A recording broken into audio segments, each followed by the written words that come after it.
Season 2 of the Earthborne Games Podcast. Yay! Hi, I'm your host, Andres Carlson. Season 2. Season 2! We decided this is Season 2. A year and a half. We had a break. We had a year and a half first season. Is that right? Yeah, a year and a half. We took a month break. We're back. I'm excited to be back with you all. All three of you guys, especially. You've probably seen a ton of content flying at you these days from our YouTube channel. We got our own... Corey's been cranking out videos, and Corey's a superstar. Kept a good pace. And then our own Marcus Brownlee himself, Andrew Fisher, just unboxed the game. Was that today? Or that was today? Today of recording. We got that one. Yeah. Today, as of today of recording. Does MKBHD really do unboxings though? Like, it's more that unbox. What's the unbox therapy guy? Yeah, unbox therapy. Whatever. Yeah. That guy. His name is Unbox Therapy. Doesn't Marcus? He's an unboxer, I think. He mostly reviews. That's true. It's a tech review, bro. Yeah. I don't know who that is, but I was trying to. I instantly didn't get his last name, and I looked up Marcus Brody, and I saw the guy from Indiana Jones, and I was like, "What?" I know who that is. I didn't know who that other guy was either. That was news to me. Marcus Brownlee. You would recognize him. Okay. Brownlee. Okay. His last name is he's a big tech YouTube guy. It's slightly infamous for that YouTube Rewind video that got all the hate. Will Smith opened it by mispronouncing Marquez's name. He's like, Marcus Brownlee. Is it Marquez or Marcus? I think it's Marquez. Okay, I said Marquez Brownlee. Yeah, and Will Smith pronounced it like Marcus Brownlee, and so everybody in the comments was like, nothing beats John Travolta. Do you remember that? Charming Adele Dazeem. What's her name? What was her name? Well, now I'm gonna totally different. Yeah, that not at all the same. Yeah, whatever. It's one of my. Anyway, makes me season laugh. 2 as meandering as season 1. Yes, season 2. Welcome, everyone. We're gonna be rolling out some new things eventually, but lives are busy. The game's coming out. We're making all these other content, but you'll see some new stuff, new content, new segments, new graphics, maybe. If anyone has the energy to do that. It's season 2, though. Welcome, Evan. How does it feel to be in season 2? Feels great. I didn't get recast. And yeah. And I was gonna make some joke about the writer's strike, but like you said, I'm too tired. That's right. I'm back to my old job working at the old high school, so we have to record this at night again. So it might be a different energy from the summer. But Andrew Fisher was also not recast. We already talked to you. Moving on. Andrew Navarro. Oh, I'm just kidding. Fisher. No, it's fine. No, talk to Andrew Navarro. That's fine. We've been chatting. We were talking about Brownlee. I had already had my own solo project video where I unboxed our game, so I've gotten plenty of screen time, man. That's right. You have, and I hope you've all watched it. It's already doing numbers. I noticed. Whole 3 digits. And then Andrew Navarro, the big man. Hello, Anders. It's good to see you again. I feel like I've not seen you in a very long time. Ditto. It's been like a month. Yeah. It's good to see you too. Yeah. Is the school year treating you well so far? Yeah, it's fine. It's fine. I work in a high school with no windows. No windows. Oh, geez. It's really wild. It was actually no windows. The second floor, some rooms have about I'd say a 10-inch long, tall window, one of them in the corner of the room, but every other room is just windowless. It's insane. That is crazy. Even prisons have windows. I know. A lot of the urban legend is that it was designed by a prison architect, and I think that's true. But do you work at Two Rivers? No, I work at South High School. They have windows. Do they? They do. Except when they built it, the windows faced the sun, and then they realized this, and then put a hallway between all the windows in the classrooms so that Oh. the classrooms didn't get cooked. So none of the classrooms have windows, only the hallways do. Interesting. Yes. Mine was designed during, I guess, the energy crisis, which I don't know anything about that other than the name, and some kind of uprisings in the 60s and stuff, trying to quell civil unrest at the high schools, I guess. So it's just this like prison of a school. But But it's just that brutalist architecture. it is. It looks like a prison. It really does. But yeah, thanks for asking. How I like your tank top. Thanks. Thank you. I don't know how to keep it a secret. Okay. Very, very warm. It's very warm. Hey, you look warm. Yeah. Andres, you have the worst poker face. Like I said, I say everything that goes through my mind sometimes, especially on this podcast. I don't know why. So I'm in a different location, but we're going to keep it. We're going to keep it a secret where I am for now. Yes. And we'll see if people can figure out where I am over the course of the next several episodes. Sorry, I drew attention to it. We weren't going to say a thing about it, but you saved it there. I'm tan and I'm warm, and what's going on? I don't think you're even giving enough away for those. Like, have you guys seen those GeoGuessers trackers, or what are they called? GeoGuessr? They're amazing. GeoGuessr, yeah. Yeah. So people might be able to figure it out. We'll see. I'll maybe I'll be in a different room next time. And then What clues do they have? They've got a curtain style, a sliding door. They could, I guess, see if that's a certain type of sliding door. That's about it. I mean, the pitch blackness beyond. Pitch blackness it's dark would be a where clue. It's very dark. Yeah. I would go off of the color of that curtain. It doesn't look like a curtain you'd see, everywhere. I'm going to say underground missile silo. Right. I'm in a simulation right now. The three of us don't even know where he is, so. Yeah, so I think what the most exciting thing for me going on right now is the fact that we're fulfilling in the UK right now as we speak, which is very, very exciting. Yeah. So the game started going out yesterday as of this recording, and I think people should start getting their games like in hand tomorrow, based on some of the chatter on the Discord, which is very, very exciting. So upon listening to this, they'll maybe already have it. Yeah, exactly. We've been pretty active. I've been pretty active in the Discord since the launch of the preview page, GameFound. So I've been keeping an eye on everyone's excitement, which is very, very fun. North American fulfillment. Hopefully, by the time this posts, I'll have more information. I haven't posted anything in the Discord yet because I don't want to frighten anybody, and everyone's making 6 weeks jokes, which I think is hilarious. Like that at many stages throughout this, I've been told by people who are more in control of things than I, of like timelines, and it's almost always been 6 to 8 weeks. So I just been repeating that. Next time around, I'm just going to start doubling it, be like 12 weeks. Because then they'll just be excited when it comes sooner than that. Exactly. Yeah. So currently, the shipment to North America has landed. It is in customs. I don't know if it's not necessarily through customs yet, because we have been randomly selected like a traveler going through TSA security for a random screening. So our shipment has been diverted to some other location where it is going to be X-rayed, I guess. Oh my God. I don't know how long this will take. Our forwarder says they're not concerned. It should be just a little speed bump, and it won't take too long. I was in a meeting today where someone was like, "Oh, we could be in there for months," and I was like, "Oh God, please don't let it be months. Please be wrong." When they find all the illegal imports we've hidden in inside each copy of Earthborne Rangers. Right.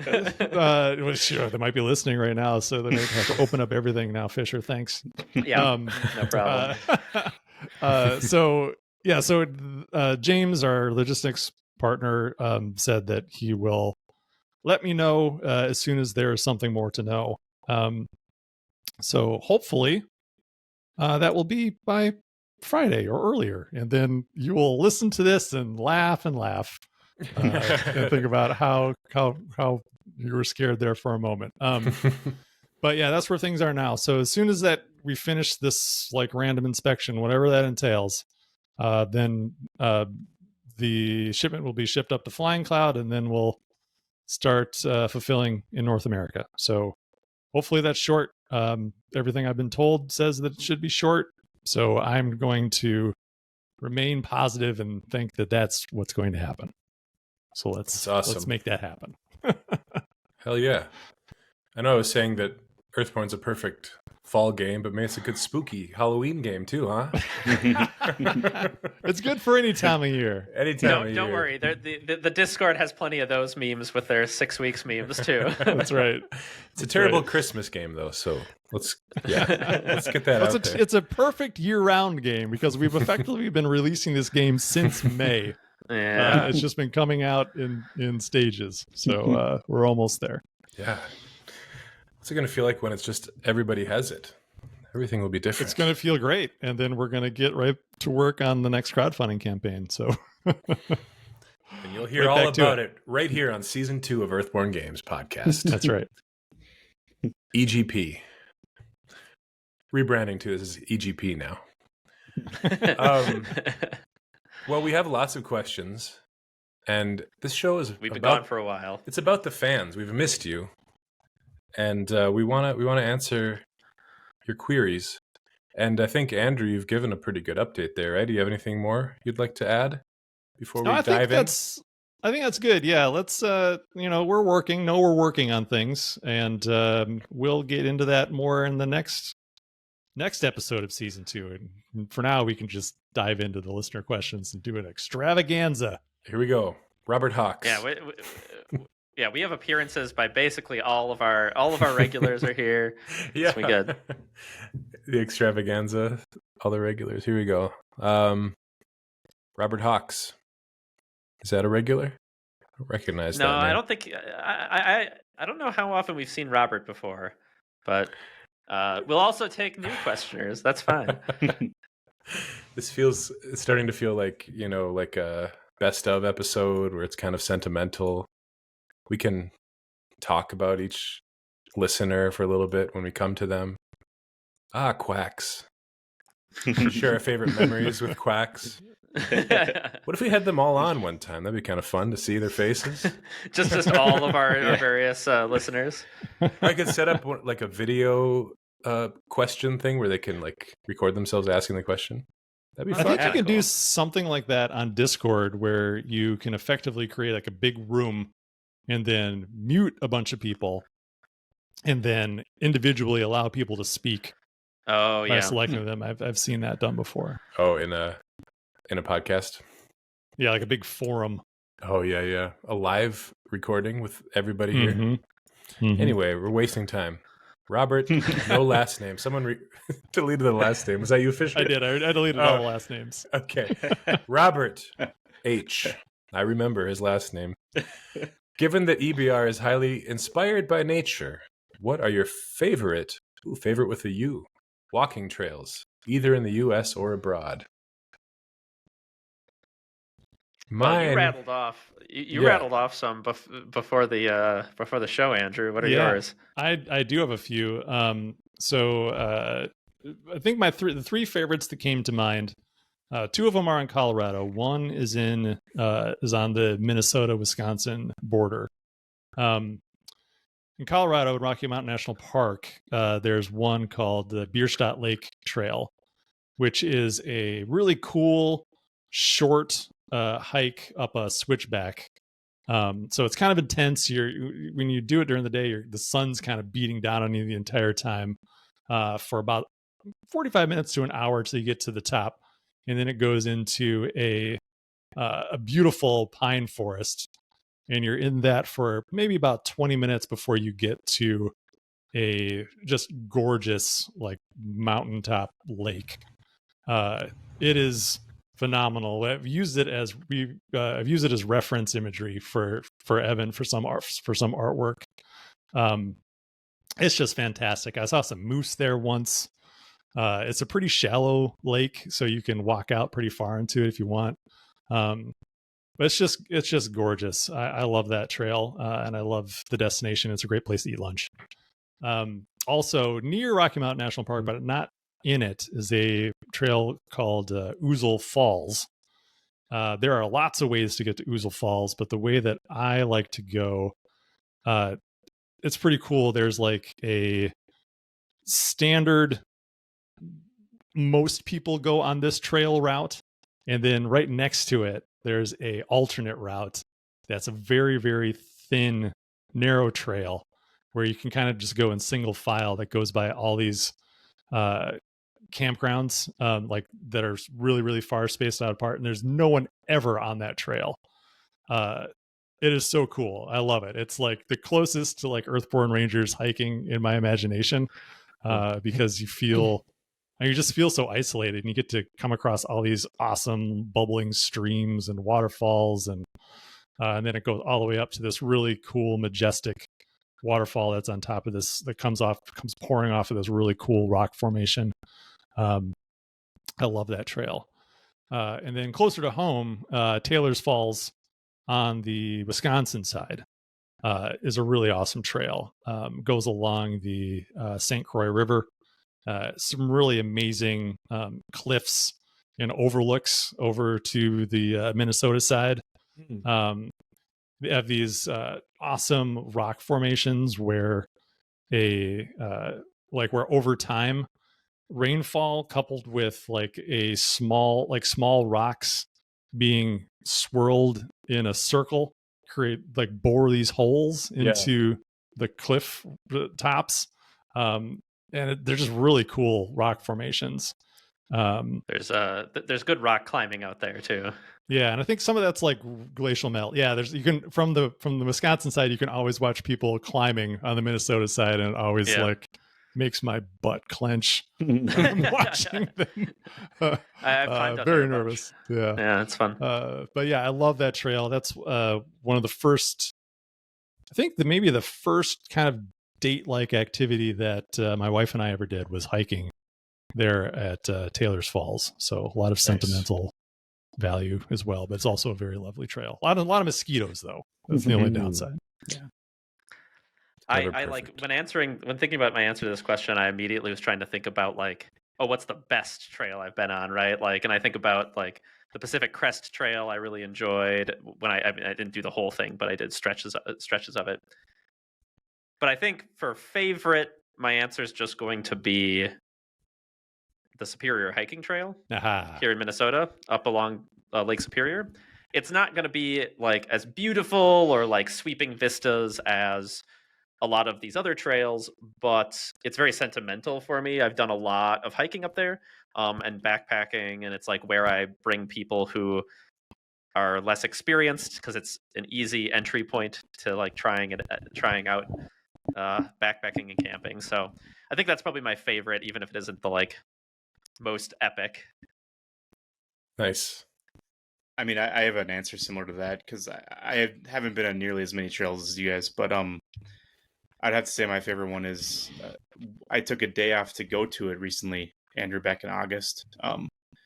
Arcola Trail. It's like this tiny little trail that's north of my hometown. It's south of Taylor's Falls on the Minnesota side, and I just always thought it was this neat little ignored kind of just like mythical place because there's a high bridge and the high bridge is supposed to be haunted, and then there's this, for the longest time, there's this dilapidated mansion in the woods that you could go find, but they in the early 2000s they fixed it up and made it like a point of interest for the trail, which is, it's still a really cool place, but it was also neat to know that there was like this freaky mansion in the woods that you could stumble upon.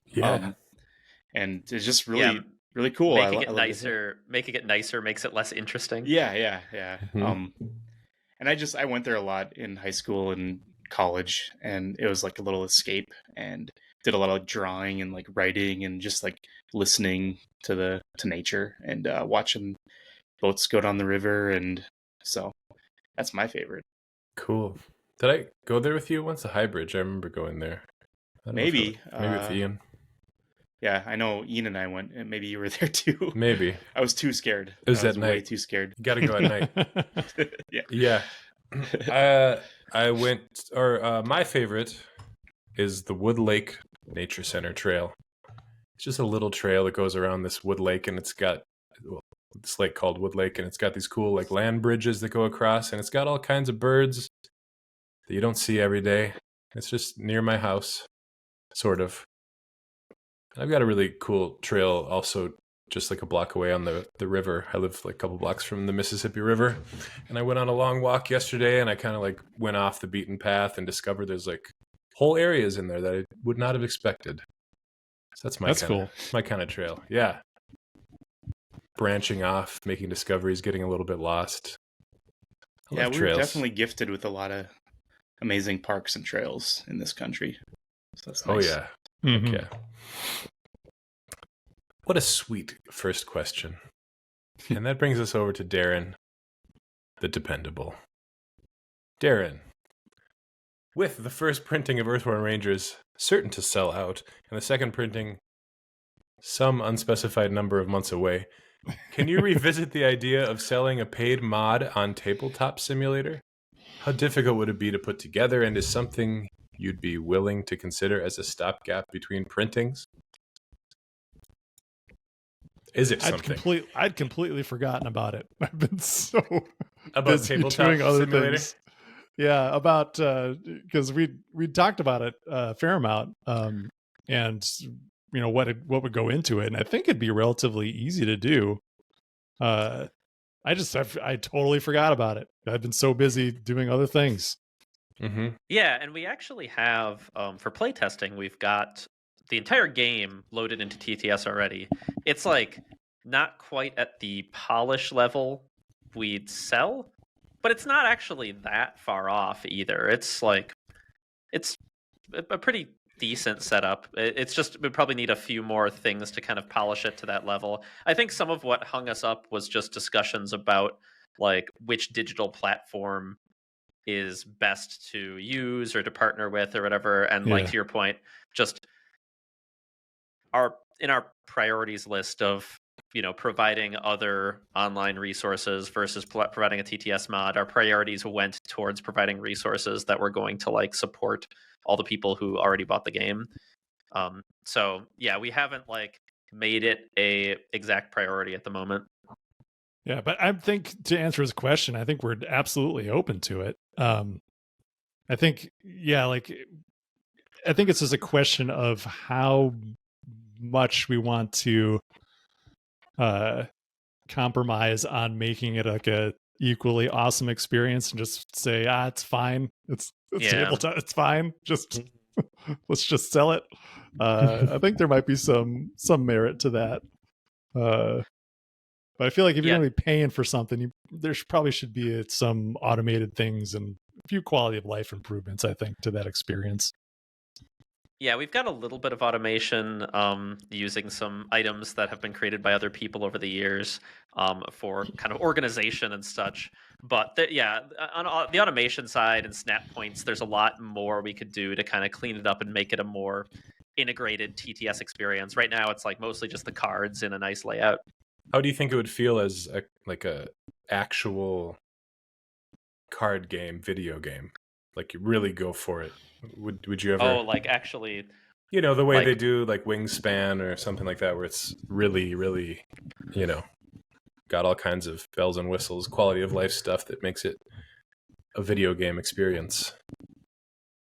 I personally feel like if we did a video game adaptation of it, it would be an adaptation. I don't think we would do a one-to-one card game.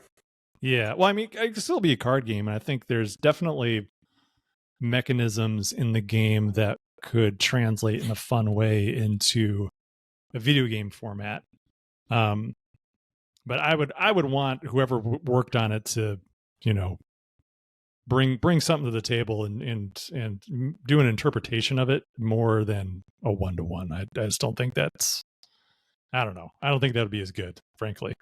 Yeah, Yeah, as the card tabletop experience. Yeah, I mean, it's I have some experience in this realm, and I just think that when you bring over a board game, there's some people who want like a board game or a card game to be a 1-to-1. Like, no, just give me that game. And I think that is what Tabletop Simulator is like good at. Like, just let me do that. Or Tabletopia. Tabletopia. Yeah.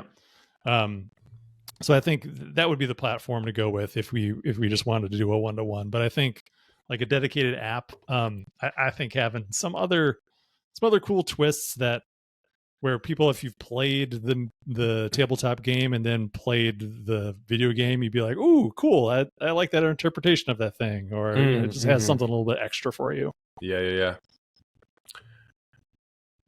Make it a roguelike. I'd always be down for that. I think that'd be sweet. Okay. All right, go ahead, make it. Okay. We'll buy it. Okay. You heard it here, you guys. Note to self, learn how to make video games. Okay. All right, next question is from Alexander. I have seen a video from Czech Games Edition about re-wood, an eco-friendly material made of wood. They claim to be able to produce components as detailed or close to as detailed as plastic. Have you heard of it? Is there a chance we see that stuff for future Earthborne products? Just gotta say, I think I read that one really well. Yeah. Good job, Anders. Thanks, Anders. There's a lot of pizzazz, you know. Yeah, it's I watched their little video on it. Looking at the components that came out of it though, like I don't know. I think saying that's like as good as plastic is maybe overstating it a little bit, at least based on the samples that they were showing.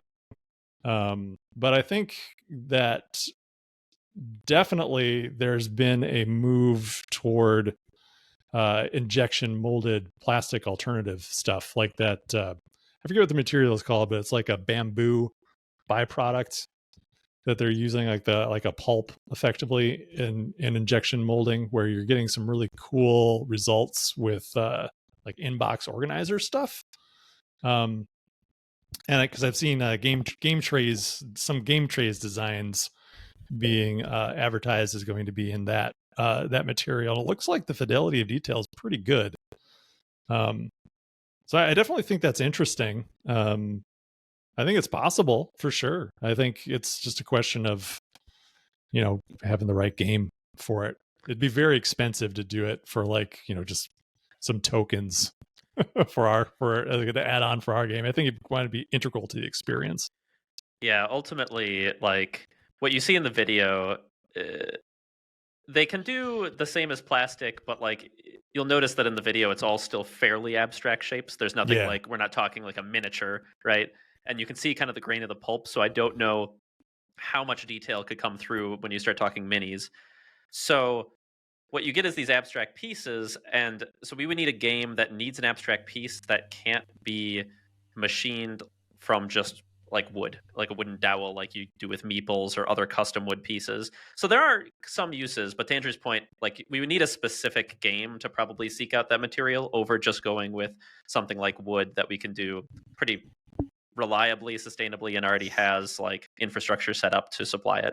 Yeah, and looks really nice, feels good. Like I haven't held this rewood stuff. I don't know how it feels. Like like looking at it seems like it might be kind of super light, and I don't know. But I've not actually held it in my hand, so I haven't step one. I think I haven't watched the video, but do they mix the wood particles or particulate with like a medium, like a glue or something? So it's like 80% wood pulp and then 20% recycled plastic, I believe. So it's all recycled material, but like they bond. I don't know if they use exactly the words plastic, but it is like, what do they call it? Recycled material.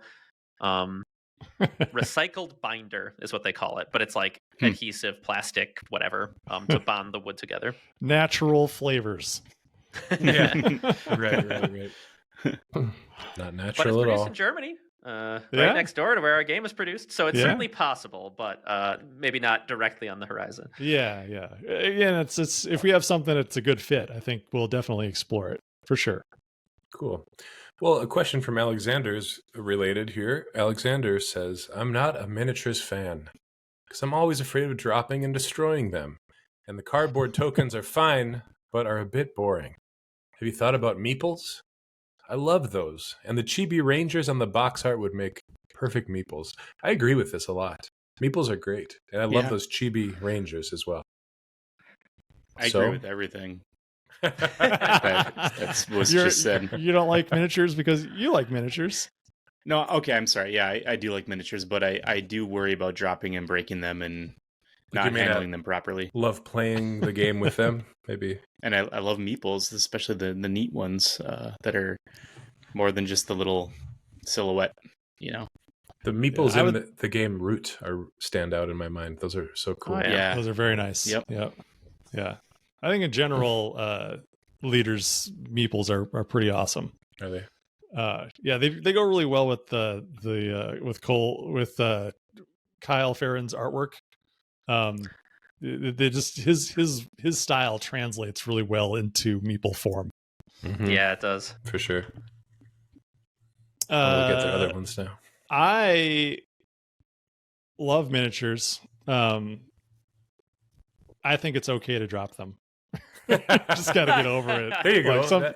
You might drop them. It's fine. Just glue them back together. They're fine. I dropped one of my Craft World's Ranger, the snipers, and their little skinny little sniper rifle broke, and I don't know how to fix that. Like, I can't just glue that on. It's gonna be all crooked and weird.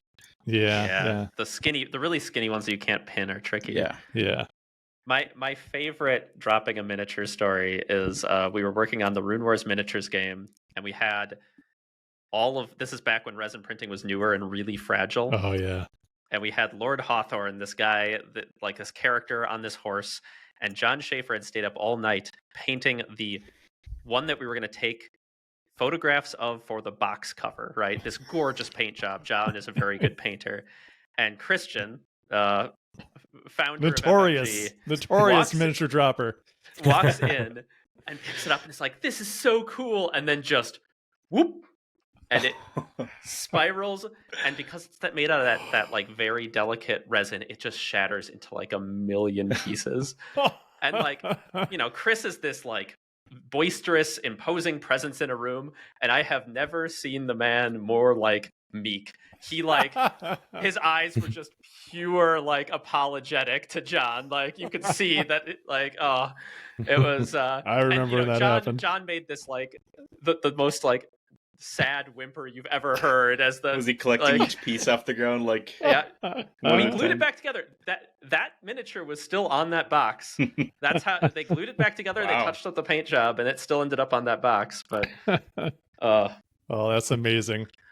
So to answer that question, we are I also love those little rangers, and we are exploring making those meeples.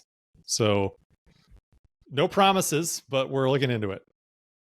Stay tuned to our Game Found campaign, where they will appear if we do them. Heck yeah.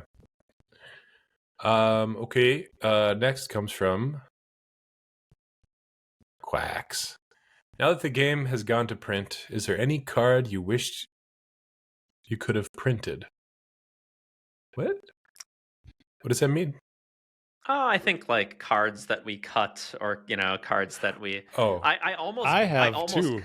Oh, do you? I almost cut this question because I was like, well, a bunch of them that I was gonna cut are just gonna be in future expansions. But Yeah, I have what are two, yours? but they'd be spoilers, so I don't want to give them away. So I think maybe for another time. But there's definitely I've talked to you about them before. I was like, oh, I wish this thing was a card, and I wish this was a card. And when you play the campaign, you might be like, oh, this would be cool if this was a card, and you'll know exactly what I'm talking about. Oh, really? Yeah, sometimes because of how we sequence the creation of stuff, sometimes ideas get introduced in to like the narrative maybe a little later than they could be a card. And just because like, game design and art is already underway while writing is happening. And like, so there are some things that like, as soon as you read it and experience it, you're like, oh, I want that card. And it doesn't exist. So yeah. So there are things for sure that came to mind, but yeah, to say them out loud would to spoil things. So I don't want to do that. Yeah, and like I said, I don't have a ton of specifics. I almost cut this question just because most of my answers would be spoilers for things that potentially will come out later. That being said, there's some stuff from like our early prototypes that was a little more like traditional adventuring gear or weapons and stuff, right? That ended up not as appropriate for Rangers and our setting and our IP. But that, like, sometimes I kind of miss, the designer in me that likes just like going into some tropey fantasy adventure. I sometimes miss some of those cards, but maybe not anything specific I can conjure, because we try to kind of reimagine a lot of those in an Earthborne way.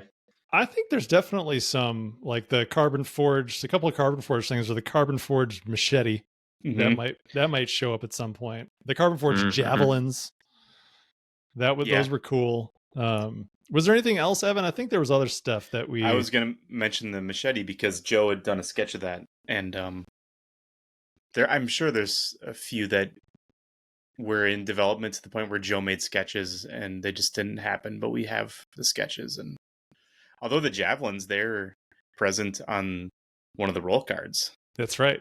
Yeah. So I thought that was cool. Yeah, but those might, there's definitely a world where that could come back for sure. I feel like maybe did the machete become the trowel? It was very similar to the trowel. It might have become the because it could harm beings and flora. It might have become the gauze blade. We also had the gauze blade. That was a separate thing. Okay. Yeah. I don't know. Yeah. Anyway. The answer to the question is sorry, yes. Cax. We don't have like a specific card for you that isn't a spoiler for things to come. But that's just how these things go. The carbon forged mountain bike. That was a good one. Why not? All right. Next question is from Dogboy. You've mentioned before that lots of Ranger characters will get an associated specialty. Specialty? Is this true for villagers and backgrounds? Are there any characters that definitely won't get an associated background or specialty? Will we ever see a rascal background? I don't get it. I do like the idea of a rascal background. What is that? What is that referencing? Quizzy Voss is a rascal, and okay. So nice. She's because like the way the characters are presented on the cards is we have the character's name, comma, something about them. And in a previous podcast, we had mentioned that some of the Rangers you see, the other Rangers you meet, have like basically specialties or things that like you might see work their way into playable content for PCs. Gotcha.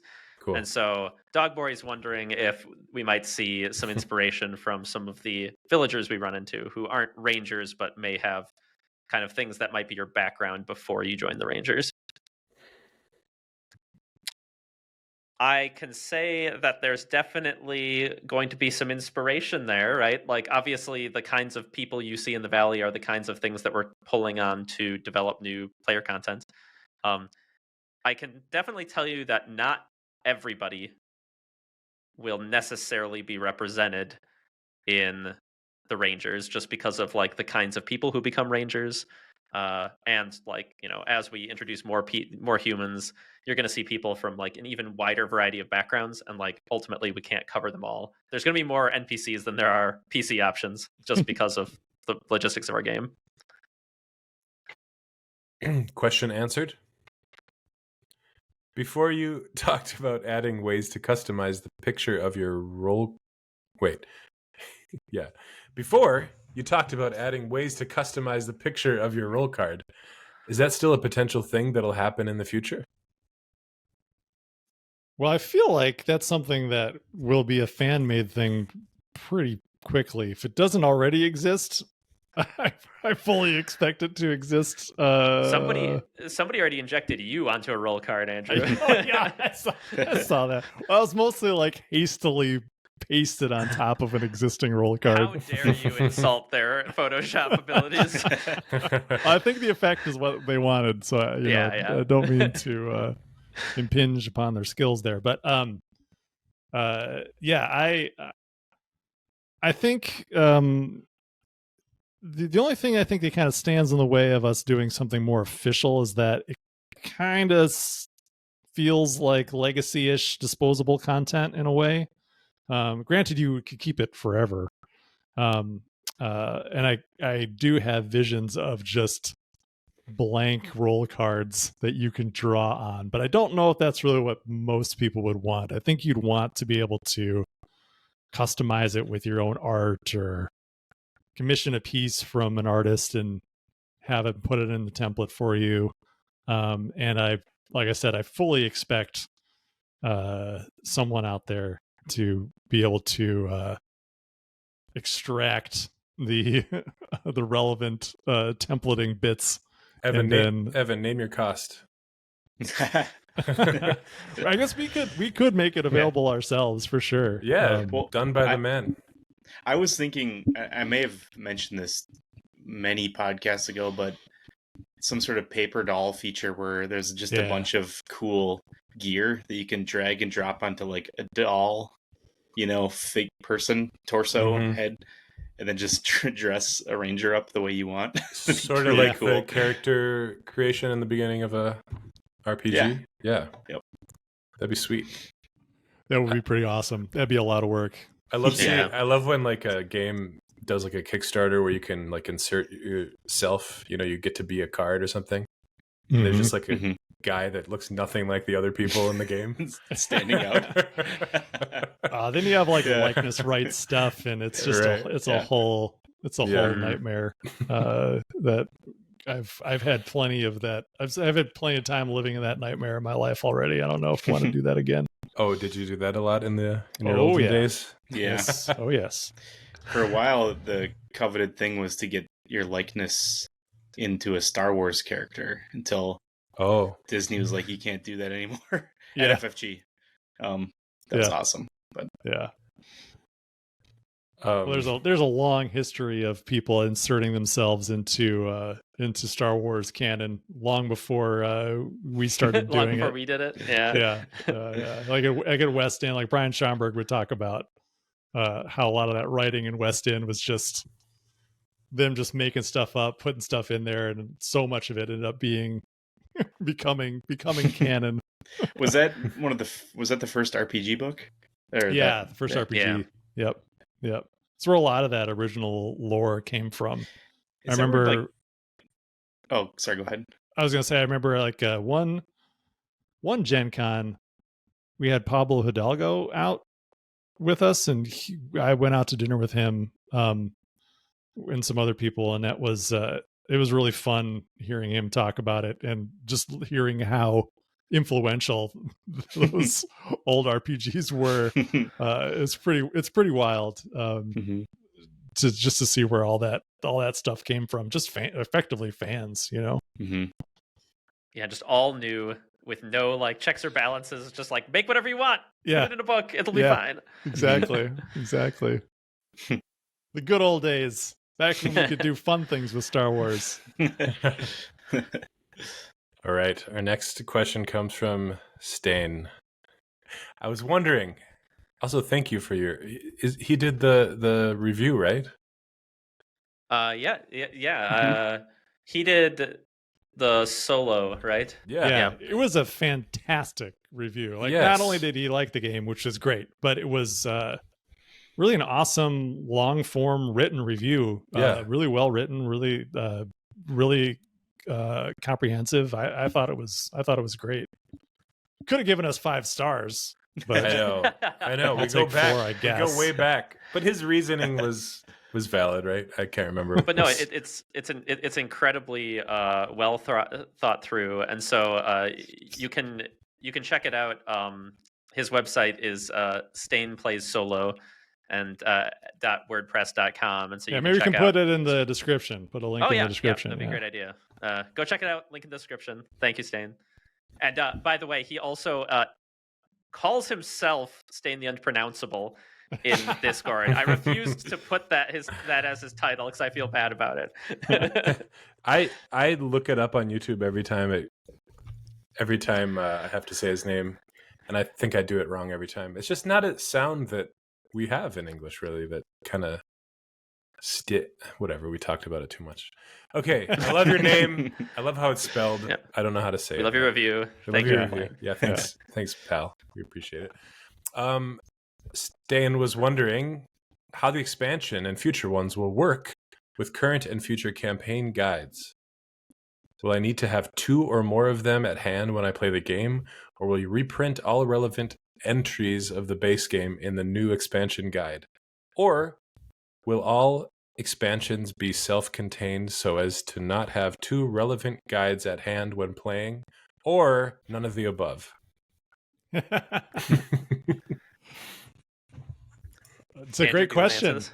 You want? Yeah, I guess I could go with it. Yeah. So Fisher and I have talked about this a lot, and actually, it was something we talked about early on, and something we've talked about since, and we've talked about again, and then done different versions of it.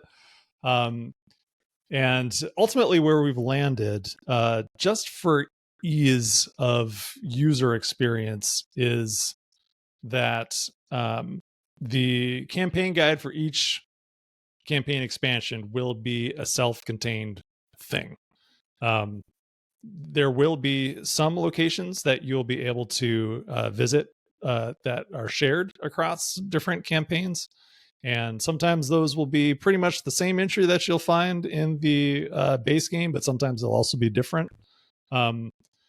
We had experimented, and for a while we had a version of the campaign where you could have access to the entire valley map, with a few things that were overwritten from the main game. But it was really it ended up there being a lot of like narrative dissonance there between, like imagining that time has passed, but then you kind of end up traveling back in time, sort of, when you go back to the valley map. And in practice, to me, it felt really weird. So we ended up going with the direction where we'll have, I think in the expansion, we effectively have more locations total than in the core game, with a bunch of new locations and a select few locations from the main map. But it'll all be contained in one book. I think that'll just make things easier.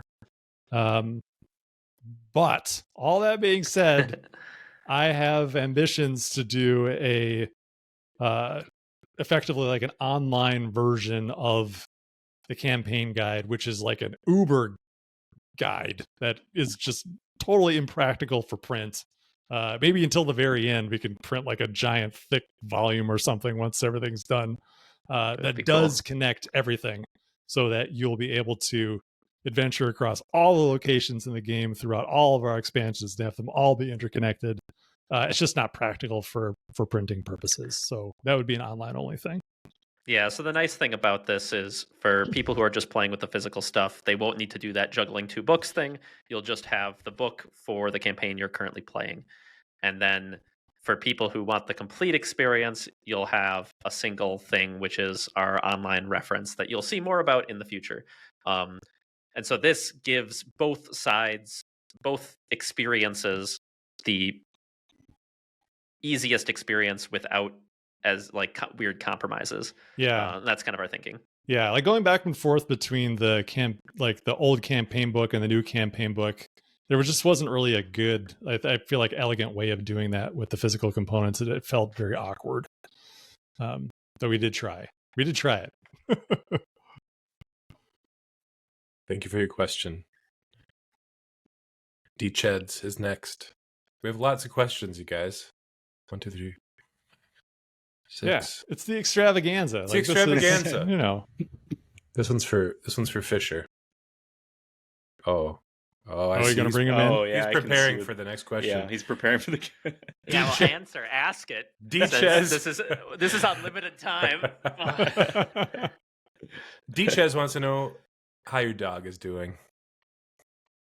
The pupper. Finn is doing good. We've got him right here. For those of you on video, for those of you on audio, maybe he'll say something. We'll see. He's doing okay. Since I last spoke about him, he got kicked out of doggy daycare forever. So so that we weren't super pleased about that. He wasn't like hurting anybody. He wasn't hurting anybody, but he was hurting. He's got a herding breed in him, and so he was like hurting the other dogs. I love that. Really fighting for attention. Oh, I know. I'm sorry, buddy. I know. Okay.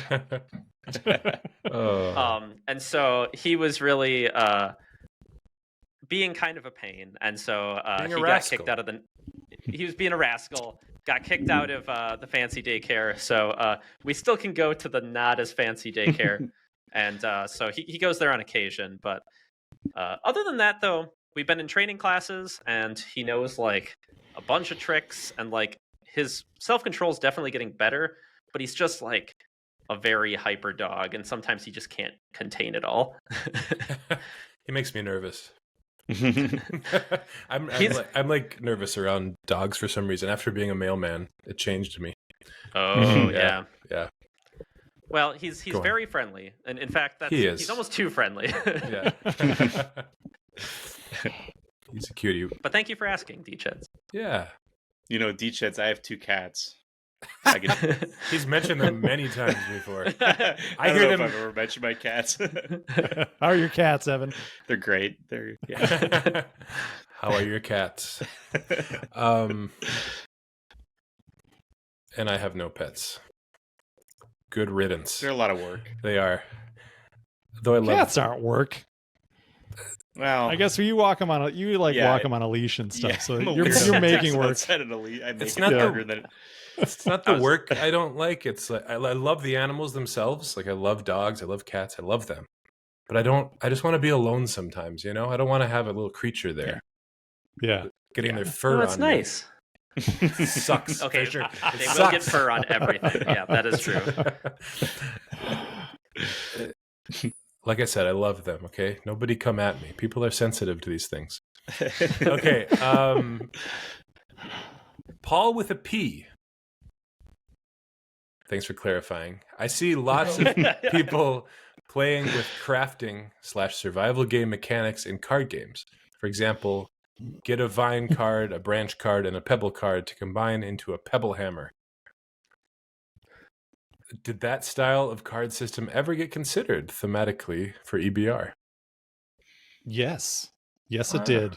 Wow. Yeah, when we first started design, when I was first working with the Saddlers, it had an element of this. And this was when I was in my crafting, like, let's do crafting and board games phase, which you can see like in full force in Descent Legends of the Dark. Like that whole like push towards crafting in there, like that was me. Andrew's crafting era. But the key thing Legends of the Dark does that we couldn't do here is it handles all of that digitally. Yes. So you don't need to worry about managing all your different supplies and like all your different blueprints and can you socket them together, all of so yeah, the digital elements make it easier to handle in Legends of the Dark.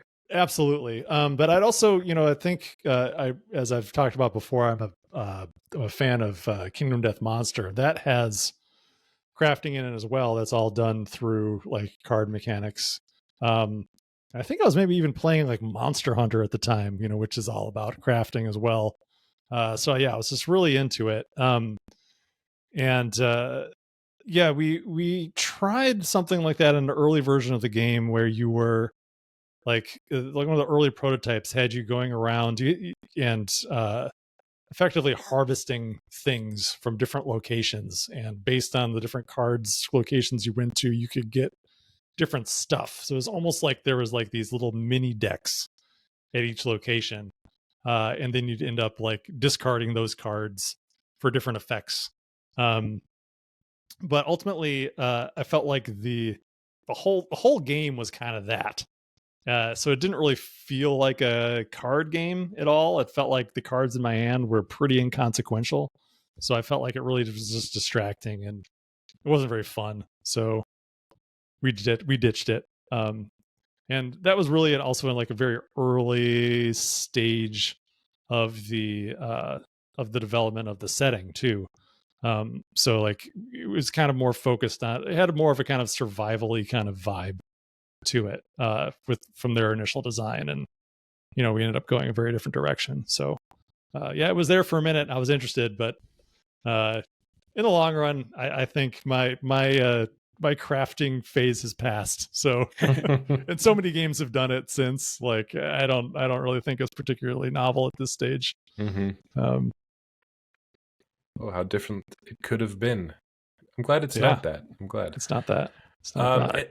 And then Paul with a P also asked, do you have plans to publish? Did you hear that? What was that? I heard a bird chirp. Yeah? Now I hear it. Okay. Someone better ask about my bird next time. Tell me about your bird. No, I seriously thought I heard a bird. Okay. Oh yeah, no, there's a bird. I just heard. Did you hear it? Yeah, I heard it behind me. I didn't hear it. Another. You hear it? Oh wait. Hear it again? Hey, GeoGuessers. Yeah. You hear that bird? There's an app that'll identify bird calls. Oh, that's a good clue. Let's give them just that. All right. Hopefully this app doesn't like level it out. Level out the background noise. I'll make sure to uncheck the remove background noise option. It keeps going. Yeah, it's right. It's like right behind my head. Wow. Anyway, do you have plans to publish other? It's really distracting. Could you Sorry, I'll mute myself. Shoot it with a BB gun or something? Whoa! Wait, whoa, hey. Hey, we got a podcast to do. About games being kinder to nature, Anders. Well, he said BB gun. He didn't say yes. Get your actual I just want to startle it. Don't get your actual gun, Andrew. Just use I don't have one. Okay. Do you have plans to publish other indie games, or do you plan to keep everything centered on the EBIP? Fisher? Are you pointing at me? Yeah. I was gonna stay muted because this bird is like yelling at me. All right. So it's okay. The bird does not distract. It's a nice ambiance. You can lead us off on this one. Okay. All right. We do plan on making some games outside of the Earthborne IP. We obviously care a lot about the Earthborne IP. We're very excited about it, but there's a lot that we feel can fit into the identity as a studio that goes beyond just the Earthborne setting. So yes, we will be exploring other settings and games, but they will be kind of still within the ethos of the studio. That's awesome. Yeah, we don't want to limit ourselves too much, but yeah, Earthborne is our name. And it's not a mistake that Earthborne Rangers is our flagship game and our first game, and we will never not be doing something in that setting. But we're not gonna limit ourselves to it for sure. And we have a lot of game concepts already in this setting. It's really just a question of what's the best fit for our limited time and resources. It could be one of those things where it's like, this could be in the same universe, just on a different planet kind of thing, right? Well, at that point, then what are you doing, though? I mean, that's the question. Yeah. Like we had Oh, sorry, go ahead, Fisher. Yeah. We've already faced some questions like this, right? And this is part of the reason we know the answer to this question is, like, we're not going to force it, right? Yeah. We're not going to force it to make everything be Earthborne, because what that does is it just dilutes the setting, right? The setting becomes less meaningful because you're just kind of throwing whatever into it. So if we do a game in the Earthborne setting, it will be specifically made for the Earthborne setting, not just kind of like attached. Right. Well, I'm saying you could have something set in outer space and then just throw in like little Easter eggs for the people. Like, oh, this is connected somehow. It was Earth all along. Yeah. You bastards, you blew it up. Yeah, it reminds me of I remember having a meeting at Lucasfilm about trying to find a way for us to tell interesting stories And I remember someone at the meeting from on Lucasfilm side being like, well, what if you just like set the game off in this other part of the universe where there's no Jedi and no Empire and et cetera, et cetera. And I was like, well, what is it then? Why are we paying you then? Like, what's the that's no good. Like, yeah. We're here for the Jedi. We're here for the Empire. Like, we don't want to do that. Right. Kind of like what we ended up doing with the 40K setting, where we had like I forget the name of the sector where they gave us to play in. Sector. Yeah, the Calixtus sector. That's right. Where we could play around and do whatever we wanted, and it didn't interfere with anything they were doing. But that just worked feels out pretty weird. well, I thought. But I mean, it's just, is it still the setting though? If it has nothing to do with, I mean, in 40K it still did. It just made it so we didn't have to like truck with like whatever events or things they were doing. We didn't have to mess with their canon or their characters. Oh, okay. Yeah, the nice thing about 40K is that like it's intentionally not very location based. Besides Terra and like, you know, some key planets mentioned in various codices and stuff, like it's sprawled across a galaxy. So 40K is a little less important, whereas Star Wars, like, you know, everything in that galaxy has like a sense of place. It's a lot smaller of a setting than 40K is. Not in total breadth of material, but just in how they handle geography. I'm thinking kind of like, I mean, I kind of like this, like, I'm thinking of those Cloverfield movies. Like the first one was kind of like a Godzilla thing, and then the second one was this kind of like John Goodman has these people captive in his basement, and you're like, how does this relate? And then in the end, you're like, oh my God, that's amazing that's how it's related. And then the third one I didn't see, but that was more kind of like a big sci-fi thing, right? Do you guys know what I'm talking about? I haven't seen any of those. I've only seen the first one. I Curious didn't about realize that there was now. a John Goodman one. Yeah, Yeah. It's called like 13 Cloverfield Lane or something like that. That's a great. Yeah, it's kind that's of a this, great like, movie. I horror love that movie. thriller. Yeah, it was pretty good. I loved that one. So yeah, our next Earthborne game will star John Goodman. That would be. That'd be great. I just watched Big Lebowski on the plane. That was gearing up for the Oh, spin-off? there's a plane, huh? There's a plane. Oh Man, I'm giving away clues. You gotta. Oh, that bird just won't shut up. No, it's fine. The bird's fine. Anyway, I'm sure there's other stuff where it connects that way, but I like it. Next question in our extravaganza is from Maka. How are you planning to celebrate after the project has achieved its fulfillment completed milestone? It's been a long and sometimes harrowing journey, so celebrating seems appropriate. Thank you for the reminder. Maka. I think that's Paul McCartney. That's what they call him in Britain.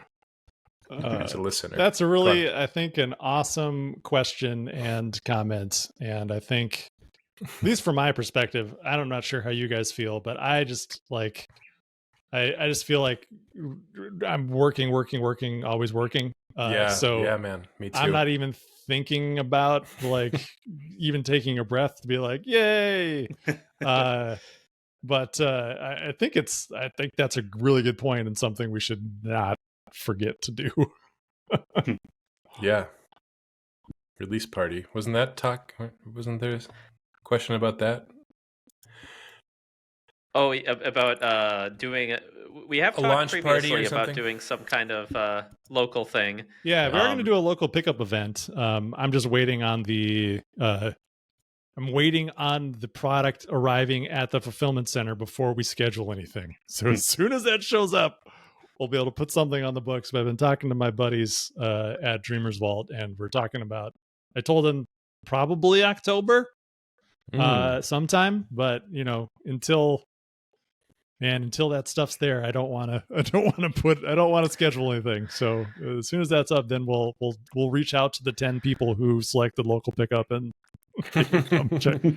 So yeah, come celebrate. I'll celebrate a little bit by talking to the local people who stop by there.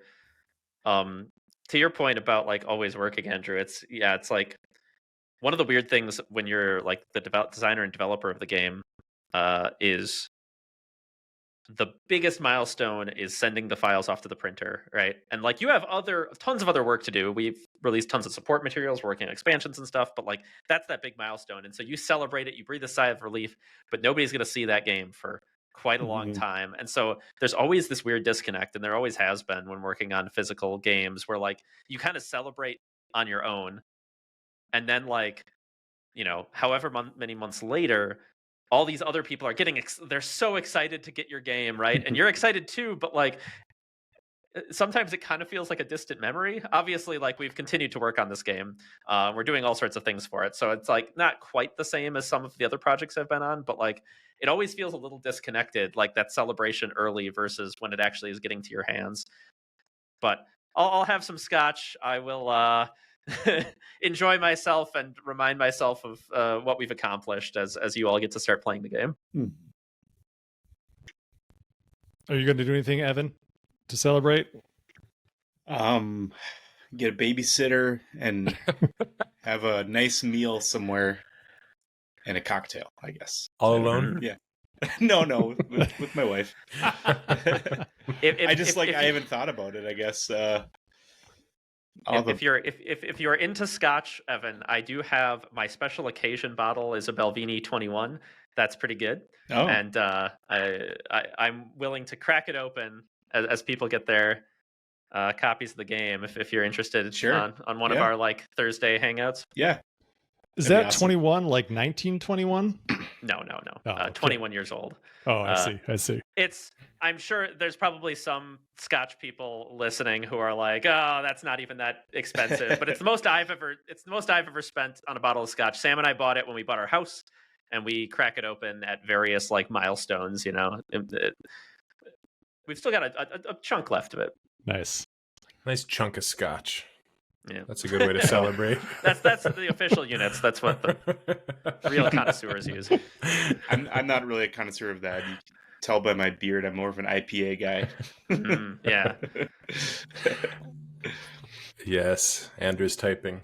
Okay, you read my mind, Andrew.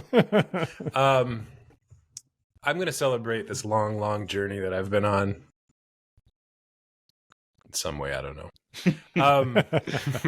I'm just eagerly awaiting my stuff. Yeah, you get your comp copy. Yeah, I'm just gonna sit back and look at it. Yeah, you'll get an art book too, you know, so you can. I'm not gonna open it though because it's gonna be worth something someday. I'll look at the book. Keep it sealed. No, with the little. I'm just kidding. I'm gonna play it with my sister. That's what I'm gonna do. That's what I'm gonna do. I'm gonna show it off to my sister. It's the only other person I know who loves. Likes board games. Okay. Nice. Card games. Okay, Caleb says, is there any chance we can get some more information as to what happened with distribution and pre-orders through retail stores? You guys have been very open about the entire process, and just having a bit more clarity on this would be good to help explain the situation. Yes, Caleb. That is a good question. And yes, I will provide more clarity. It is not 100% settled yet, so it'll probably be by the time this gets posted. And I don't want to speak too much off the cuff about it on the podcast, but we'll write up something to share with everyone to let you know what's going to be happening, and maybe talk a little bit about what led to all of the hullabaloo around distributors and the launch of our store with Covenant. But the short story is that it was just poor communication. Honestly, was the culprit here, and I'm going to leave it at that for now. But know that as soon as everything gets settled, we'll write up something, and then that'll explain things better, and then I'll feel more comfortable answering questions once that's posted. I'll probably end up chatting about it in the Discord a bit if people have questions there after that goes up. But know that everything's almost solved. I think the worst is past, and I'll be able to talk more about it here soon. All right, we're in the final stretch here. We got 2 fun questions for we're you. going to follow up the most serious and most work-related question with the least serious and least work-related question on this list. Okay, the first part of this I don't think I understand. Does Fisher think he could have won Nailed It? I don't know what that is. It's a show that Fisher was on Netflix. Oh my god, have we not talked about this? You've never seen never seen Fisher's Netflix Nailed It appearance? There's It's fantastic. Animated it's so hilarious. GIF of him. It's bursting. Bursting. So wait, let me read that. Let me read it really quick. Does Fisher think he could have won Nailed It under this current format that just premiered? I don't know what that. It's like a season-long competition now, which is not. Oh, as a long fun. form competition across an entire season. Also, is there behind the scenes nudging to make everyone not follow the directions? Okay, what is this? Ooh, I've seen the thumbnail. I guess now that you mention it. Yeah, you got to look it up. Okay, you can watch the episode with Fisher. He's fantastic. What is the show about? So Nailed It is a baking show where they get people who don't know how to bake really elaborate desserts and then make fun of them when they fail. You were on there? I went on it.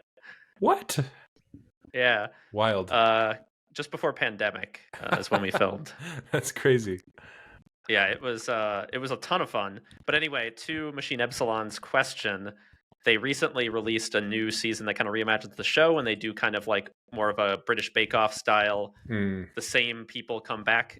Normally, they just do 3 people show up for an episode, fail, somebody wins, next episode, right? And so like that's I went somebody one has episode. to win, which I like. I like that. Even though they can all be terrible, but someone has to win. Yeah. Even if the least bad, right?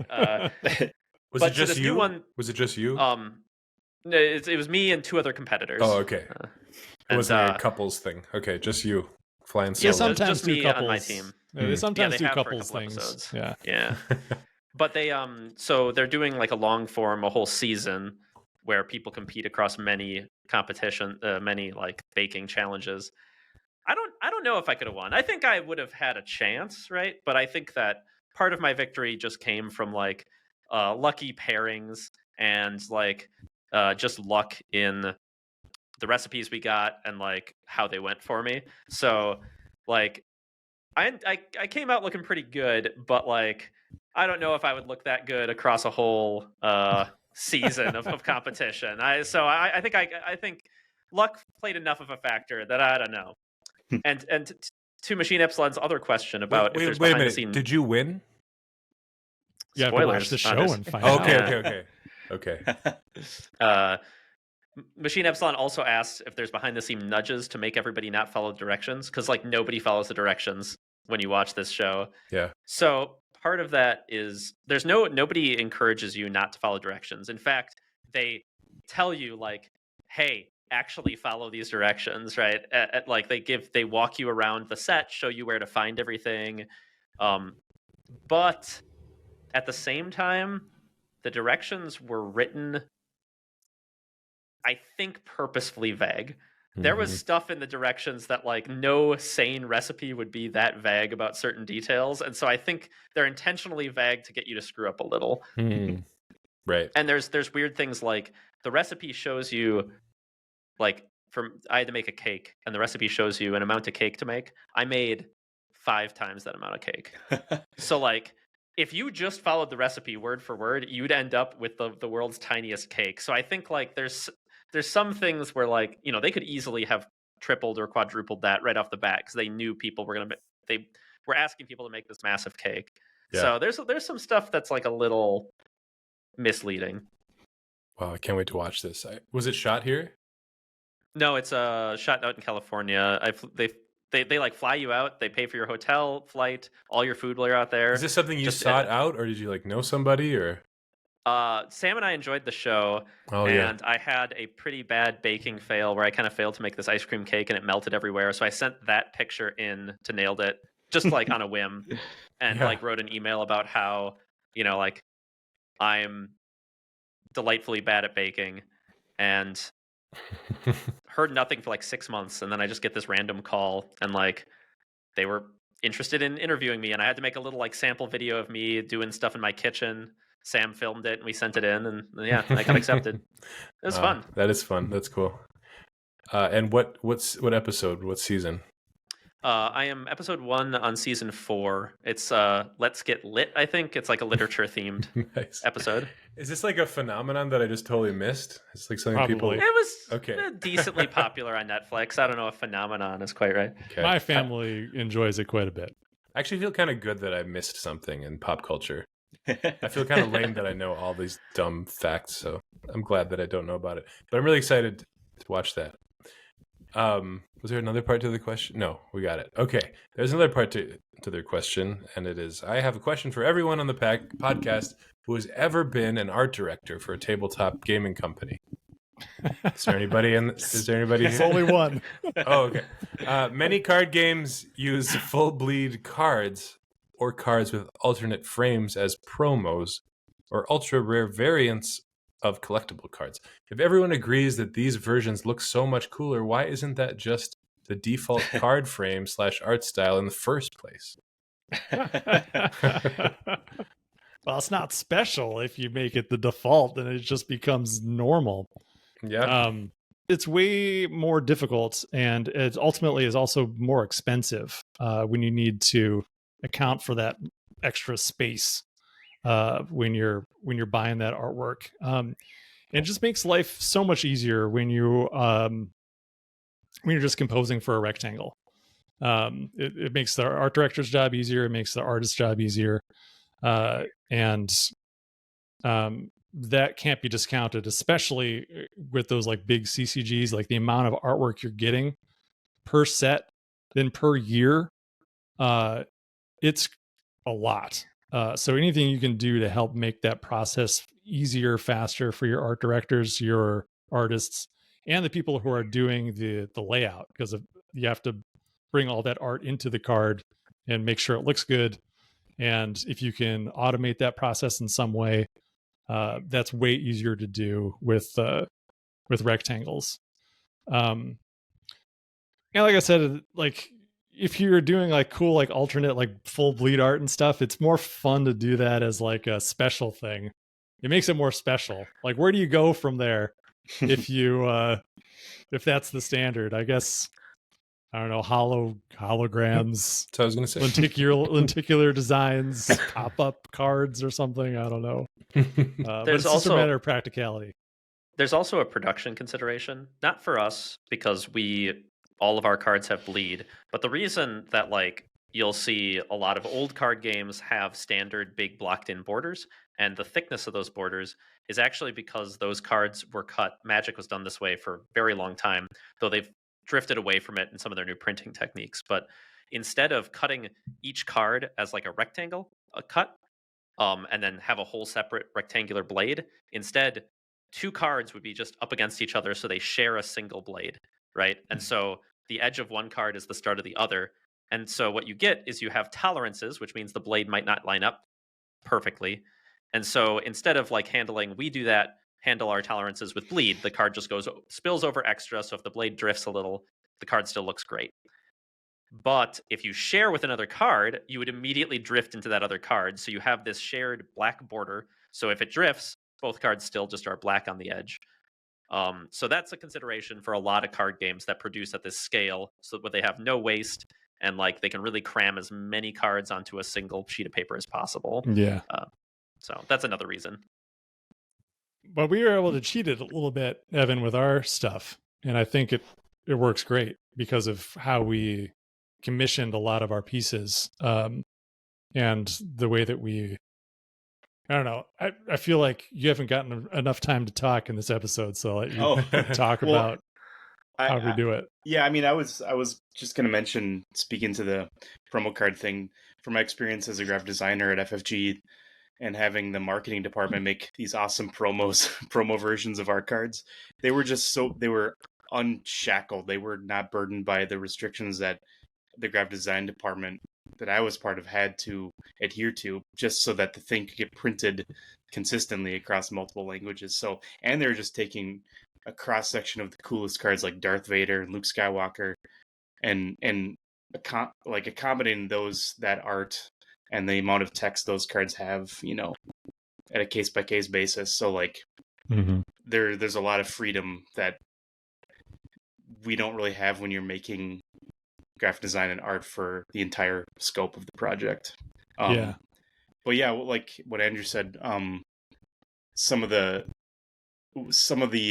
things we do at Earthborne here is with Rangers is a lot of the art doesn't have a background, and then I incorporated a background that I made these big panorama pieces. So you may see like some similar trees and hills and stuff in the background, but I would take extra time to paint the lighting differently and stuff like that to help make each piece its own thing and incorporate it in with the lighting of the subject matter, the commissioned piece that was commissioned without a background. And that worked really well for the amount, it was just me doing this stuff. So helped me streamline the process and get the amount of art done that we needed for this game. So and for the we do have plenty of cards also that don't use those panoramas that are that do bleed off edges, but mostly those are landscapes. So it's or they're cards like gear cards that have a very clear central focus, so the precision of the bleed is less important. So we have a lot of flexibility with those and how they're placed. But yeah, if you go back and look at any of our old like FFG, like LCGs, and see how many characters we have that are like right up against the cut, and know how much stress that causes when you're trying to to place that art in the card template, and then filling in the borders with the content aware tool and smudging things out to make it look all right. There's so many tricks that we honed in the graphic design department, that like grabbing a sliver of pixels on one side and just like transforming it and stretching it off. Stretch it out. Or like you said, the content aware, that was helpful a lot of times, unless it was a repurposed piece from like a different game within the same umbrella, like an Arkham Mansions of Madness piece of art that's used in the LCG, and it wasn't fitted for the same window, and it just didn't fit, so you'd have to do content aware, and sometimes it just was terrible, and then you'd have to paint in stuff, or someone from the art department would have to do it. Well, yeah, the nice thing is that, like, even though we have to have all this bleed, millimeters and millimeters of bleed, modern printing and cutting, like, a lot of the factories we work with rarely drift that far, right? So, like, luckily, usually that bleed doesn't need to carry its weight as much, but it needs to be there in those cases. It never comes into play, or very, very rarely. The cuts are pretty precise these days. The only time there's an error that I've ever noticed is just human error. Like if someone dropped a piece of art into a template without taking into consideration the bleed, and it was just egregious. Otherwise, the tools are really streamlined and accurate. Yeah. All right. Well, closing off the questions, another chance for Evan to have more airtime. It's a yes or no question for you. Any chance you'd be down to work on some art during the podcast recording again? Yes. Yeah. All right. I would love to work on something that wasn't too spoilery for, this expansion. I forgot about this, that we did that. Yeah, it was fun. Yeah. It was cool. Season 2. We'll have some fun surprises like that. Okay, thank you so much for all your questions, everybody. We got through them. Man, that was a lot. That was epic. It was good catching up. We had most of our classics, our faces we saw again. And good to see Fisher you. and I finally decided to share an episode together. We buried the hatchet, mended the fence. We were really mad at each other for a while. Or I want to keep my enemies closer, Evan. That's a good point. It's been a long time since all four of us have been here, even longer. Maybe months. So, it's approaching my bedtime. So let's do like one thing we're into, yeah? Yeah. Okay. Well, I'm not going to do one thing, but I'll do a condensed little story. So this is my indie game corner. The theme song is going to be playing right now. Okay. So it's been a month, and I've played 3 games that I've been excited to play for a long time. Blasphemous 2. Mhm. Excited for that one. Gunbrella, which I may have mentioned the demo before. And then yeah. And then an older game called Crosscode. I've been waiting for that to go on sale. I got that for $5. So all of them have great boss fights so far. I'm only like maybe 2 hours into each one of these. Great boss fights if you're into that. The art in all of them is great. I'm most into Crosscode, which surprises me because it's kind of more of a wordy RPG. Have you guys heard of this game? No, I was just looking it up. It's really great. It's really great so far. People love it. It's kind of like a hidden gem. So anyway, So it looks like some of those like kind of old school JRPG, pixel art JRPGs. Yeah. How does it play? except it doesn't have any turn-based system, and the story is really good. I really like the story and the writing so far. Yeah, I think that's what's keeping me playing, is that it's not a turn-based combat system, which I don't understand. I don't understand that really, the appeal of that. I just don't get how it works. It's always, you just get thrown into the first fight, and it's just like click attack a bunch, and there you win. What was that? What was the fun of that? It's not that fun. Says the guy who's played more turn-based Yeah. RPGs than any of us. Well, because I tried to return to one, and I just couldn't do it, and not really in the face of these new games. So I gather that like the fun comes later on when you're kind of managing different crew members and their different abilities, and you're trying to level them up and all that. yeah. Who's got the time? And then Blasphemous 2. I loved Blasphemous 1. Second one, I feel like the level design is a little boring at times. You just go down a corridor with a bunch of enemies. You just go through them, and then you go to the next corridor. It's the same exact enemies, just again and again. So the level design feels lacking, but the art is really cool. There's 3 weapons now you get to choose from, and that changes things up. There's a little more platforming, which I like. And then Gunbrella. Super cool. Look into it if you don't know anything about it. He plays this little guy. It's kind of got a noir vibe to it. The music's great. The art's great. You have an umbrella.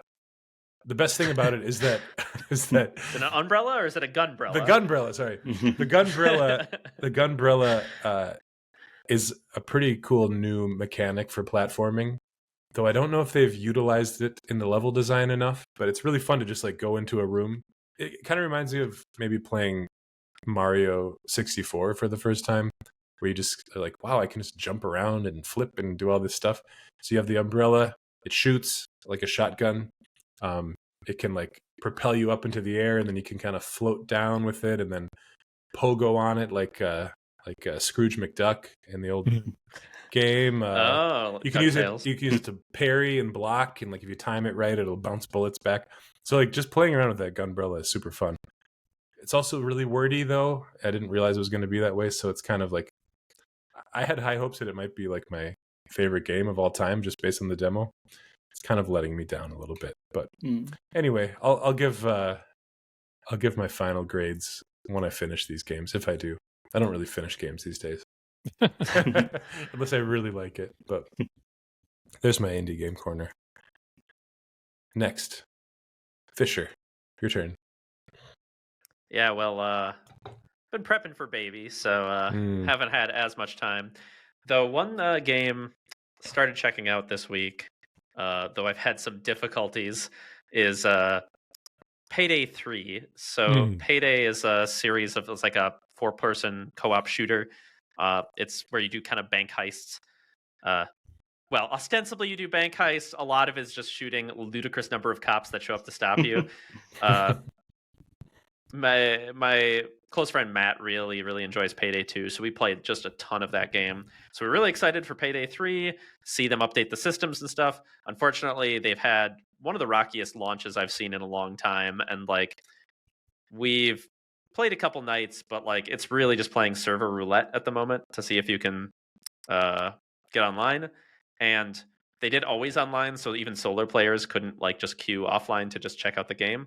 So they're getting like pretty review bombed right now, unfortunately. So the launch has been pretty rough for them, but we really enjoyed it. So hopefully once they sort out the server stuff, it sounds like they're doing stuff this week, we'll be able to go heist banks to our heart's content. But attempting to play some Payday 3 was probably the closest I've gotten to playing a bunch of video games lately. So, Do you like that? Do you like playing as a criminal, Fisher? it's my nature. Can you just like hand the bank teller a note, and then they have in the game? Because I hear in real life they have to give you the money. If you just give them a note, it says "Give me the money." I don't think there's a handing a bank teller a note button. You just go on there guns a-blazing. One cool thing they have, and it kind of has the like classic all or nothing stealth mechanic problem, where as soon as you fail, you have to just go like it's just over. But it does Payday does have some stealth mechanics where you can like do a lot of the heist before the cops are called, and you have to like avoid security cameras, and you can like tell everybody to get down on the ground and like get everybody going on the ground, and then like tie people's hands up, like zip tie people's hands up, and like keep anybody from notifying the cops, and like drill the bank vault and get all the money and get out before the cops show up. And even if you fail, sometimes you've made a certain amount of progress so that like it's easier to escape because you're already 50% done by the time the cops get there. So that mechanic in theory is pretty cool. I really like that kind of get as far as you can before the cops know. The problem, and the reason I say it has that like binary pass fail thing, is as you get more advanced in the game, farther along in the game, the cops and the gear they show up with require you to be like armed to the teeth to compete. So you need to be like full body armor, like the giant guns, right? If you're gonna like actually fight the cops. But to succeed at stealth in late game, you need to be like completely stealthy, like no armor on, because that increases your like how detected you get, right? And like no big guns, right? You need to be super subtle. And so you can't actually fight the cops when you're in that like super subtle gear. So they kind of had this issue where as soon as you failed, you just quit the mission because you weren't going to fight. They kind of tried to patch it a bit late game by introducing this big duffel bag you could carry with you that like has all your gear in it, and you then like as soon as you get caught, somebody throws the duffel bag on the ground, you all put on your gear.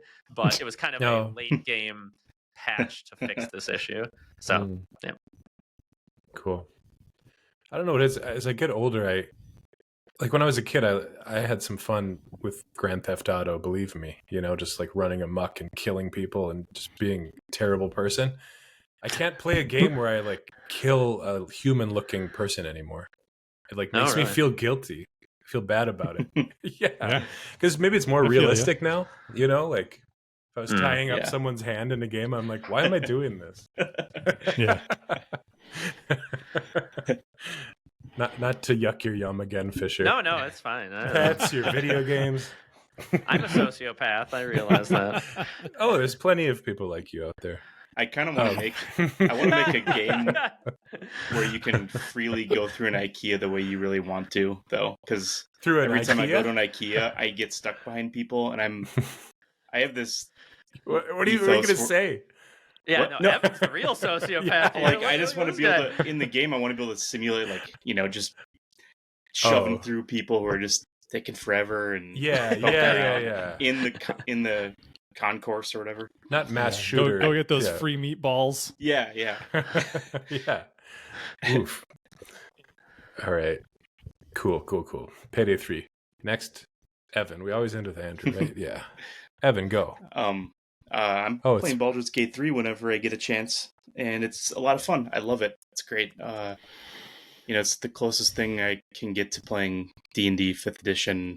It's like 80% 5e as far as I can tell. And I'm just blown away by the different multi-threaded ways the story can play out. I see all these YouTube clips. What are the short clips called? Is it YouTube clips? Shorts. Yeah. I see all these shorts like, what happens when Lizelle blah blah blah, and I'm like, I don't know. I haven't seen Lizelle do that. What does she do? And I'll watch the short, and I'm like, wow, this game is amazing. It's like there's all these different ways things can play out. That would overwhelm me. Like I would feel it like is overwhelming. Playing like the fear of wrong missing story. out. Yeah. But there's it's no wrong story though. That's the kind of the point. Yeah. Right. And in a way, when you play D&D at the table, there's less of pressure about like, oh, I could do this, I could do that, because there aren't all these. You're not imagining options being presented to you. You're just imagining a story playing out. I guess. But one of the things I was surprised about playing it is I'm actually enjoying more using persuasion and stuff in dialogue and seeing how that can have an effect on the game than the combat. Like there's been times where I just talk my way out of combat because I just feel like it. It's and I went into it thinking I wanted to do all combat like swords and sorcery, but it's really like it feels cool to be like, oh, I just talked the guy out of taking an axe to me. That's neat, and that is awesome.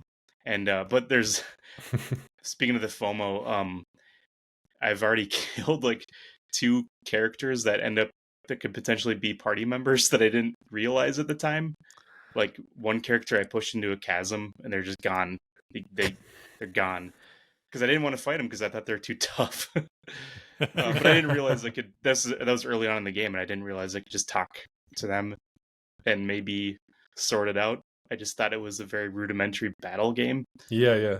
And then another character I thought was actually not I just thought it was an NPC enemy, and I didn't even get a chance for dialogue. I just full on attacked him, and then I lost that character. So I'm definitely going to play through it again if I ever finish it. I don't know if I'll have the consistency of time to finish it anytime soon, though. So maybe when you're 60, Yeah. I can always go back to it. Be playing Baldur's Gate 6 by then. Yeah, that's true. All right, and Andrew. I'm so jealous of Baldur's Gate 3. I really want to play that. I only have access to an Xbox right now, and I looked it up just today because my friends are still. I'm in a text group, and it's just Baldur's Gate all the time. No spoilers, please. And they supposedly they said Larian said it's going to come out on Xbox before the end of the year. So, man, that's what I want. Instead, I've been playing Halo. Just the Infinite first, or which one? Well, so we have I don't know if I mentioned it on the podcast, but for for my son's 16th birthday, we got him an Xbox Series X. So then we got Game Pass with that. So I've been kind of just checking out Game Pass stuff, and he's been occasionally asking me about what about this game? What about this game? So I've kind of been bringing him up on some stuff. So I downloaded Halo Infinite, and then for him I downloaded the Master Chief Collection so that he could, because he's like, what Halo games should I play? And I was like, well, you should just start at the beginning. Yeah, because it's classic. And I've played the first Halo so many times. It's one of my favorite games to play, split screen co-op. So when it first came out, it was so much fun to play that way. I've played it so many times. But yeah, I played Infinite. I got to the end, and it was I've been playing on heroic because I usually play on heroic, and it was just so frustrating at the end. It's not fun. I don't like that game. I think it's bad. I think it's a bad Halo game. It has a lot of boss fights in it, and Halo's not about boss fights. You don't fight powered up dudes and just kind of run around like an idiot in circles, trying not to get hit while you're shooting at a boss over and over and over again. And they go through different stages. And the story is absolutely incomprehensible. like I think ever since like Halo Reach, when 343 took it over, I feel like the story has just climbed all the way up its own butt and can't find its way out. It just like when I was talking to my son about the like the differences between the story in Halo Infinite and the original Halo, I was like, what's the plot of Halo? You land on the Halo, you got to get off the Halo, and some stuff happens along the way. The Simple. end. Yeah. And it's great. Like, you don't need to know all these like ridiculous like lore things about what's going on. You just keep it gotta simple. escape the Halo. Halo Infinite, I couldn't tell you what that story is about. I have no clue. The entire time through it, I was like, I don't know what Master Chief is doing. And Master Chief has like feelings now. No, thanks. No, like, thank you. He doesn't need Master Chief doesn't need feelings. Like, don't bring feelings into it. Like the player can have feelings about Master Chief and feel sentimental about what they're doing, but man, Master Chief should not be like contemplating life and death. He's just he's effectively like the Doom guy, I feel, except a little more articulate. Yeah. And then I just finished playing through Halo 3 ODST, which is one of my favorite Halo games. Nice and short, where you play as a orbital dropship trooper. That game also really fun to play co-op. I remember played through that in one session with old coworker friend Keith Hurley back in the day when it first came out. That was a really, really good memory. That game is fun. That is a good Halo game. I recommend Halo 3. Yeah, they do some cool stuff too, if I remember right? Like there's a framing mechanism where you're like trying to track down all the other drop troops, and then like you flash as you find them, you like flash back to what happened to them and stuff. Yeah, it has like this really small open world of a city that you're going around in, is like this voiceless protagonist. Yeah, and then as you find the little clues, and you can follow the golden path, but you could if you go off in different directions, you can do the missions. I believe you can do the missions in different orders. I could be wrong, but I think I did that one time I played. But yeah, it's super fun. And that is very good Halo. There are no boss fights. You just fight tons and tons and tons of guys. Yeah, it's fun. That's what I've been doing. Andrew, have you ever played Lonely Mountains Downhill mountain biking game?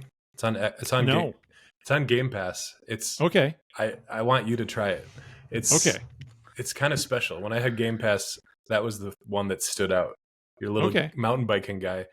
I thought, it's more fun to just actually bike, but it's really, there's something special about it. Check it out. Okay. All right, I'll check it out. All right. Well, it's good to be back with you guys. Great show. Thanks for listening, everybody. I'm gonna go watch Nailed It. Season 4, episode 1.